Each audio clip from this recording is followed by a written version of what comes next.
گیا نوابی مسجد تہہ خانے کی چھت پر مسلمانوں کو ادائیگی نماز سے روکنے سے عدالت کا انکار۔ گیا نوابی مسجد کے تہہ خانے کی چھت پر مسلمانوں کو نماز پڑھنے سے روکنے کی درخواست کو وارانسی کی ایک عدالت نے مسترد کر دیا۔ ہندو فریق نے اپنی درخواست میں یہ کہا تھا کہ تہہ خانے کی چھت کمزور ہے اور یہ کسی بھی وقت ٹوٹ سکتی ہے۔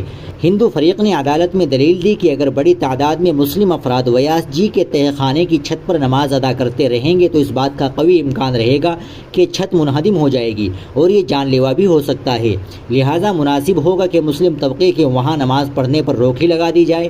سول جج ہتیش اگروال کی عدالت نے اس دلیل کو سنا ضرور لیکن نماز کی ادائیگی پر پابندی لگانے سے انکار کر دیا۔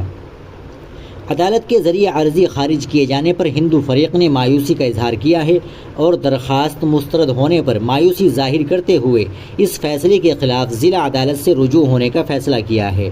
ناظرین کرام، آپ اس خبر کے تعلق سے کیا کہنا چاہتے ہیں کمنٹ باکس میں ضرور بتائیں۔ ویڈیو کو لائک اور شیئر ضرور کر دیں، چینل کو بھی سبسکرائب کر لیں۔